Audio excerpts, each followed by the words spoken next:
por su participación, nuestra gratitud. Y ahora corresponde la palabra al ingeniero Emilio Saldaña Quiñones.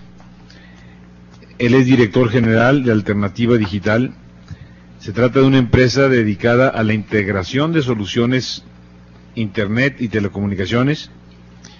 Tiene presencia profesional en Internet, en disciplinas relacionadas con la integración, la planeación y la implementación de servicios en línea. Tiene la palabra el ingeniero Emilio Saldaña.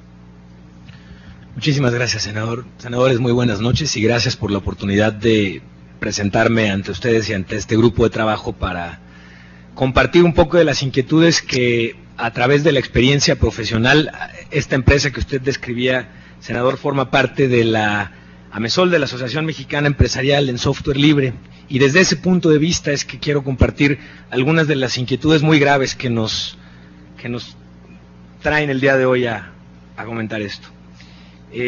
Primer punto importantísimo es, por parte de su servidor, refrendar el respeto a la legalidad y reconocer lo dañino que implica el robo y la falsificación de productos y la importancia de defender el derecho de autor y la propiedad intelectual.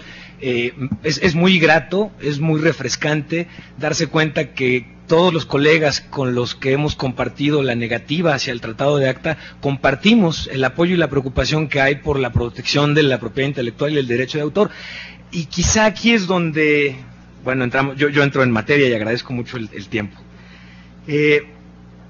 Dada la importancia del tema, la convocatoria obligada por la opacidad de las negociaciones y considerando que son varios los senadores que, yo sí lo veo así, nos hacen el favor de atendernos y darnos su tiempo, lamento profundamente la ausencia de Jorge Amigo, de Hilda González. No sé si para ellos revista la misma importancia o intereses que tanto los senadores como los ciudadanos estamos poniendo en el tema, pero me parece que es algo que en realidad debe ser. También uno de los ponentes, después de recomendar que se firme el tratado, que el documento es complejo de analizar debido a la gran cantidad de corchetes que tiene.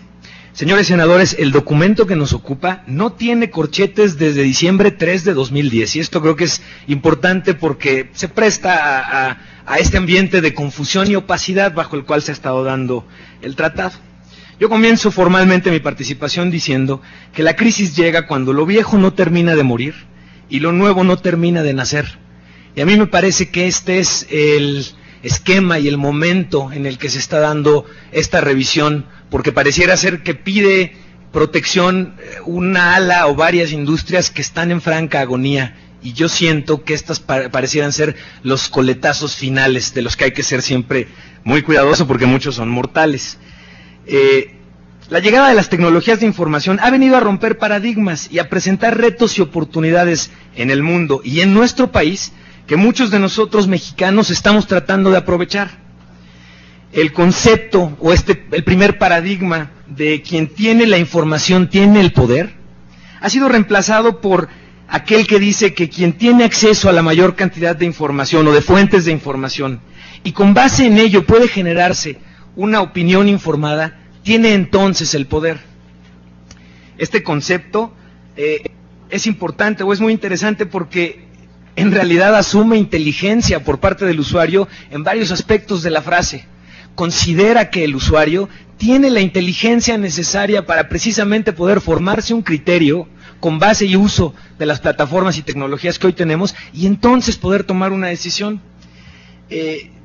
Este concepto que describo evidentemente no supone simplemente que por tener la información hoy se tengan poderes y controles. Se trata de quién maneje mejor la información y los datos, el conocimiento, pues.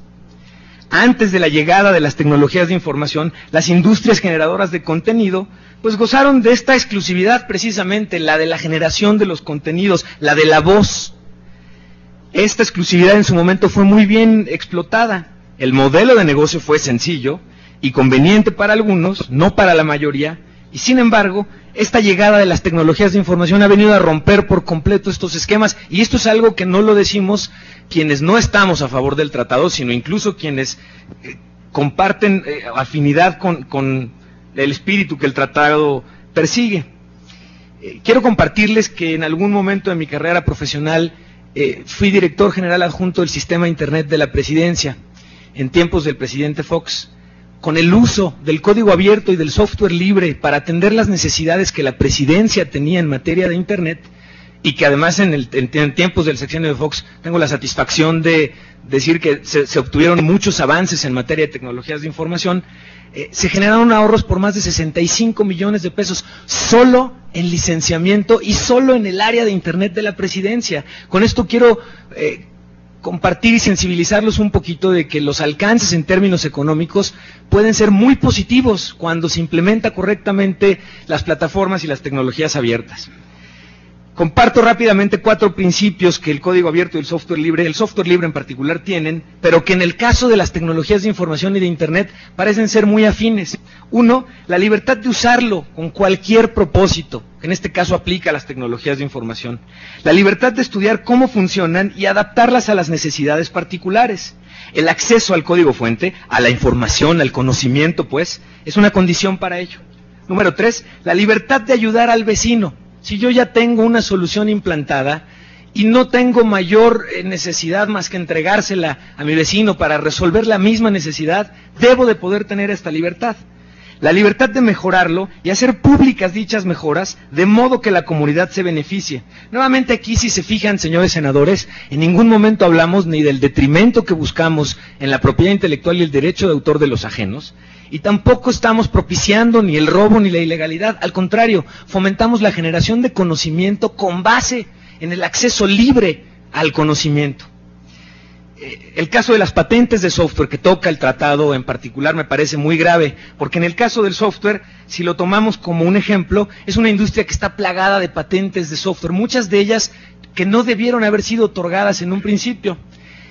En el afán de no elevar mi lenguaje técnico, porque mi intención es poder bajar la complejidad técnica para ayudarlos a ustedes a entenderlo, esto sería tanto como el equivalente a que una vez que alguien, entendiendo las patentes de software o los algoritmos, el cómo llega uno a la suma de a 4, y que alguien registrara que llegar a 4 se haga vía la suma de 2 más 2, eso yo ya lo registré. Si ustedes quieren, pueden ahora entonces sumar 3 más 1, restar 5 menos 1, cualquier otra opción matemática, excepto sumar 2 más 2, porque esa parte yo ya la tengo registrada. Eso es el equivalente. Hoy, las patentes de software hacen mucho daño porque, 1, son tantas que inevitablemente el desarrollo en algún momento va a tocar alguna de estas patentes, pero más peligroso aún para aquellos, y lo comentaban antes en una participación previa, para aquellas organizaciones que son propietarias o que conglomeran muchas patentes. Esta es una forma muy sencilla de sacar de la competencia a startups, a pequeñas y medianas empresas, de una forma muy cruel y muy infame. Esa es una realidad. Hoy 7 de cada 10 mexicanos, señores senadores, no tienen acceso a Internet, y sin embargo, hoy nos convulsionamos por lo que el 30% de nuestra población logra en las redes sociales.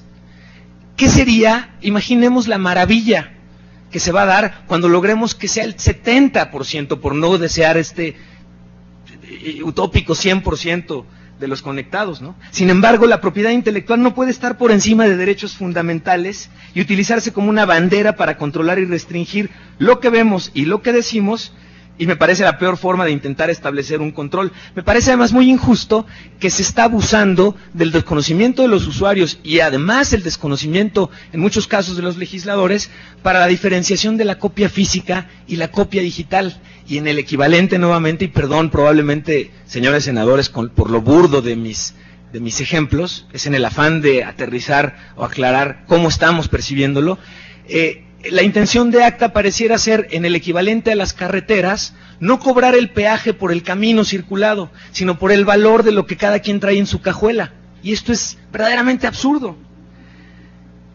Se ha señalado ya en una reunión anterior, y es importantísimo para mí resaltarlo. ACTA y la forma en la que se plantea esta supuesta protección de la propiedad intelectual tiene detrás la sombra funesta de la censura, de la agresión a la libertad de expresión en su forma más vil, la posibilidad de obligar al silencio. Soy testigo de cómo ya en una de las reuniones de ACTA a las que he asistido, la representación de MPA México preguntaba muy ofendida por qué ninguna autoridad presente podía cortar el acceso país a sitios tan dañinos como Wikileaks. Estamos entonces, senadores, ante la posibilidad de que ni siquiera agencias gubernamentales se erijan como autoridades morales para determinar qué podemos o no ver los ciudadanos, qué tenemos o no la madurez de leer. ¿Nos quieren llevar a un estado tipo China? Me parece verdaderamente absurdo. Me acerco al final de mi participación y agradezco mucho el tiempo. Resulta igualmente frustrante que, no obstante, ya existe de hecho una ley particular recientemente aprobada, y otras 16 escuchaba alrededor de ello. Cuando yo en este momento digo algún lugar físico donde comprar un producto pirata, todos tenemos en la cabeza listas que inmediatamente nos llevan a varias oficinas de gobierno y a sus banquetas, a las salidas del metro y a todas las plazas y mercados de nuestro país. Por distintas razones, incluido la incapacidad de la industria, de la iniciativa privada, de tener centros de distribución de los productos que tanto dicen que les están robando, ni siquiera pueden ponerlos en todo el país a un precio correcto y justo. Estamos en la era en que la persona ha cobrado una importancia mayor que la marca. La persona hoy es la marca, es la voz, es la opinión, es la constitución conjunta de estrategias de gobierno, es la ubicuidad y es por supuesto el voto. Y esto es importante, porque nosotros como mexicanos preocupados por esto, vamos a matar otro paradigma, y el paradigma es aquel que dice que los mexicanos tenemos muy mala memoria. Gracias a las tecnologías de información, tenemos la memoria suficientemente entrenada para recordar quiénes son hoy quienes están intentando atacar una de las plataformas de desarrollo más importantes que tenemos. Propongo al Senado, con esto termino, rescatar de este nefasto tratado la importancia de revisar el estado actual de la propiedad intelectual, el derecho de autor y la forma en la que más mexicanos podamos sacar buen provecho de él. Tuve el honor de compartir junto con el senador Cantú y otros importantes personajes un curso muy interesante en Harvard, en el cual se tocaron algunos temas. Uno de ellos fue la importancia del liderazgo. Y en este sentido, yo veo y rescato lo positivo de lo siguiente. Por supuesto que se puede ejercer un liderazgo rechazando ACTA, porque México podría ser el líder en términos de proponer, precisamente sin salirnos de la legalidad, proponer nuevos esquemas de aprovechamiento de las tecnologías de información para fomentar el apoyo, el desarrollo, la conveniencia y el mejor aprovechamiento de una maravilla tal como lo ha sido el Internet. Esta importancia del liderazgo es hacer lo que es difícil, no lo que es popular. Y en este sentido, con todo el peso y el valor que el rechazo a la firma del Tratado de ACTA, y pido se convoque a jornadas nacionales en las que se evalúe la propiedad intelectual, el derecho de autor y cómo debe de estar compaginado con lo que hoy nuestro país requiere, que es el acceso y uso a la modernidad. Muchas gracias por la oportunidad. Gracias.